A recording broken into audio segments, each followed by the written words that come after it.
नमस्कार दोस्तों, आज के वीडियो में हम डिस्कस करने वाले हैं SVB silicon valley bank crisis के बारे में। इंडिया पर इसका क्या असर हो सकता है, क्या विश्व में और भी बैंक है जो एसवीबी की तरह बर्बाद हो सकते हैं। बट इसे अच्छे से समझने के लिए पहले हम 3 मेजर रिस्क के बारे में डिस्कस करने वाले हैं जिसे एक फाइनेंशियल इंस्टीट्यूशन को फेस करना पड़ सकता है।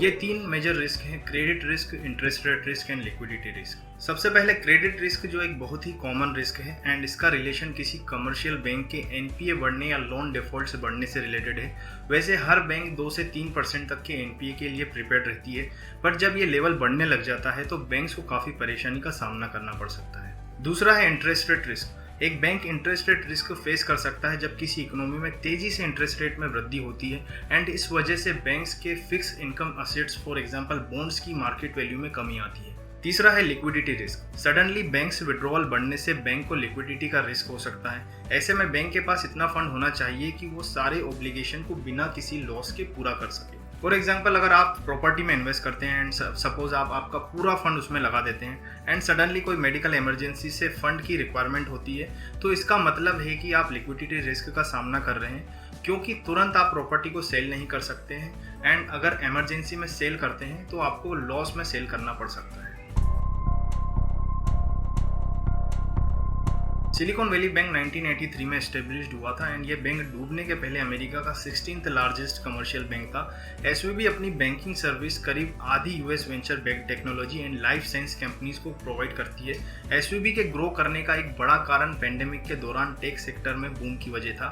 फाइनेंशियल स्टेटमेंट के अनुसार बैंक के असेट्स, जिसमें लोन भी शामिल है, 2019 के एंड में $71 बिलियन से बढ़कर मार्च 2022 के एंड में $220 बिलियन तक पहुंच गए थे। उस ड्यूरेशन में कैश डिपॉजिट $62 बिलियन से बढ़कर $198 बिलियन हो गए, क्योंकि हजारों टेक स्टार्टअप्स ने एसवीबी के पास अपना कैश डिपॉजिट रखा था।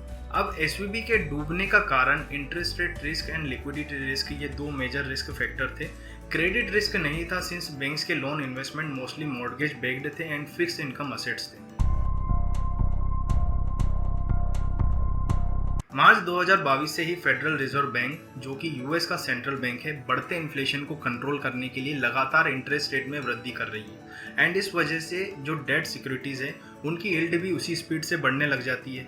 फॉर एग्जांपल 30-ईयर बॉन्ड यील्ड के चार्ट को आप देख सकते हैं। कोविड-19 पेंडेमिक के समय जो रेट एवरेज 1.5 के आसपास थी, वही अब 3.7% के आसपास आ गई है, almost more than 2%। And 1 year bond yield भी मार्च 2020 से 5% से भी ज़्यादा बढ़ गई है। नाउ जब बॉन्ड यील्ड बढ़ती है तो बॉन्ड की मार्केट वैल्यू में कमी आने लगती है, तो इस वजह से जो पहले बॉन्ड्स इशू किए गए थे उनकी प्राइसेस गिरने लग जाती है। फॉर एग्जांपल, गवर्नमेंट आपको 1000 रुपये के बॉन्ड पर 100 रुपये सालाना इंटरेस्ट पे करने का वादा करती है एंड मीन्स यील्ड कितनी हो गई, 10%, राइट।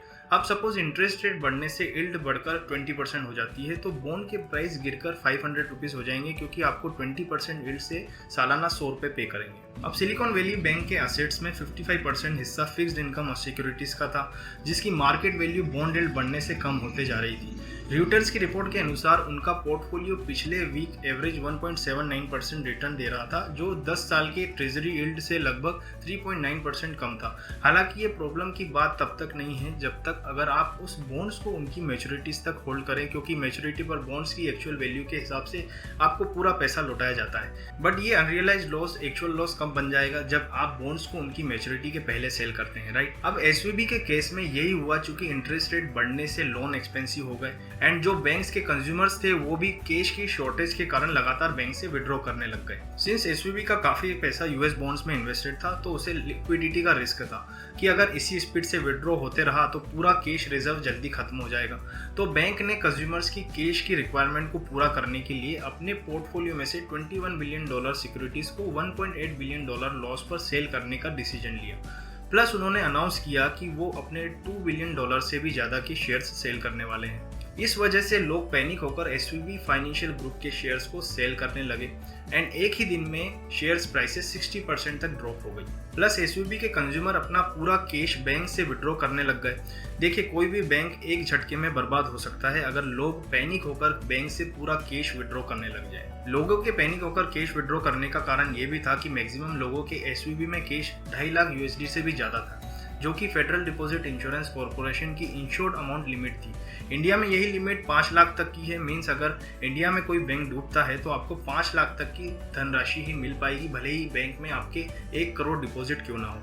तो एसवीबी का 88% तक डिपॉजिट अनइंश्योर्ड था। इसके अलावा एक और बैंक है सिग्नेचर बैंक, जो सेम लिक्विडिटी रिस्क का शिकार हुआ है।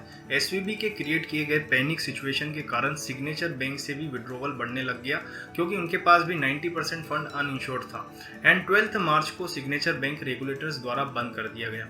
लोग पैनिक होकर और दूसरे बैंक से भी विड्रॉवल स्टार्ट ना कर दें, इसके लिए फेडरल डिपॉजिट इंश्योरेंस कॉर्पोरेशन ने इन दोनों बैंक्स के कंज्यूमर्स को इंश्योर्ड अमाउंट लिमिट को ध्यान में ना रखते हुए पूरा फंड लौटाने का वादा किया है। यूएस में लगभग सभी बैंक्स इंटरेस्ट रेट रिस्क का शिकार हुए हैं एंड दिसंबर 2022 तक बैंक्स का टोटल अनरियलाइज्ड लॉस $620 बिलियन तक पहुंच गया था। बट और बड़े बैंक्स में लिक्विडिटी रिस्क का इशू नहीं है। इन दोनों बैंक्स के बारे में बात करें तो दोनों बैंक्स के पास कैश अवेलेबिलिटी सिग्नेचर बैंक के केस में ओनली 5% एंड एसवीबी के केस में ओनली 7% थी, जो कि यूएस में एक इंडस्ट्री एवरेज 13% से कम है। दोनों बैंक्स के डूबने का कारण सिर्फ एक ही है, दोनों ने गलत समय पर गलत फाइनेंशियल डिसीजन लिए। एसवीबी ने 55% कैश फिक्स्ड इनकम सिक्योरिटीज में लगा दिया, जो कि इंडस्ट्री एवरेज 24% से काफ़ी ज़्यादा है। एंड सिग्नेचर ने क्रिप्टो डिपॉजिट लेना स्टार्ट कर दिया था and last year FTX company के डूबने के साथ उनके ऊपर भी इस डूबती इंडस्ट्री का असर पड़ा था। देखिए, इसको हम कंटिंजेंट इफेक्ट भी कहते हैं। इंडियन मार्केट का यूएस यील्ड से स्ट्रॉन्ग कोरिलेशन है एंड इंडियन मार्केट पर एफआईआईज का काफ़ी असर पड़ता है। जब यूएस में कुछ गलत होता है तो उसका असर इंडिया पर पड़ता है। हालांकि यूएस ने सिचुएशन को काफ़ी हद तक संभाल लिया है, बट हमेशा एक गलत सेंटिमेंट मार्केट की वोलेटिलिटी को बढ़ा देता है। आपने इसका असर मोस्टली बैंकिंग स्टॉक्स पर ज़्यादा देखा होगा। पिछले 3 दिन में बैंक निफ्टी 5% तक गिर गया है एंड एसबीआई 6% तक टूट चुका है। इस पर ट्रस्ट म्यूचुअल फंड के सीईओ मिस्टर संदीप बागला का ये कमेंट आप देख सकते हैं। इस पर डिफरेंट एक्सपर्ट्स के कमेंट्स आए हैं। मोस्टली कह रहे हैं कि इंडिया पर इसका असर नहीं होना चाहिए या नहीं होगा। तो दोस्तों, आज जो यूएस में हो रहा है उसका ब्लेम फेडरल रिजर्व बैंक पर डाला जाए कि फेड ने इतनी तेजी से इंटरेस्ट रेट बढ़ाया, क्या वो गलत था, या बैंक्स पर डाला जाए कि जिन्होंने गलत समय पर गलत इन्वेस्टमेंट डिसीजन लिए। इस पर कोटक महिंद्रा बैंक के सीईओ मिस्टर उदय कोटक का भी ट्वीट आप देख सकते हैं। इंडिया का बैंकिंग सिस्टम विश्व में सबसे स्ट्रॉन्ग माना जाता है। हम इसके लिए आरबीआई को थैंक्स कह सकते हैं। सही पॉलिसीज एंड टाइमली डिसीजन से ऐसे रिस्क को मिटिगेट किया जा सकता है। तो दोस्तों, आप सभी का इस पर क्या कहना है मुझे कमेंट सेक्शन में ज़रूर बताइए। एंड अगर आपके मन में कोई क्वेश्चन है या कोई टॉपिक है जिस पर मुझे वीडियो बनाना चाहिए, मुझे कमेंट करके ज़रूर बताइए। आई होप ये वीडियो आपको अच्छा लगा होगा एंड अच्छा लगा है तो प्लीज़ लाइक शेयर ज़रूर करें एंड चैनल को ज़रूर सब्सक्राइब कर दें, जिससे मुझे भी थोड़ा मोटिवेशन मिले एंड और वीडियो मैं बना सकूं आप लोगों के लिए। तो दोस्तों, आज के लिए बस इतना ही। मिलते हैं फिर कभी नई वीडियो के साथ। तब तक के लिए नमस्कार, जय हिंद।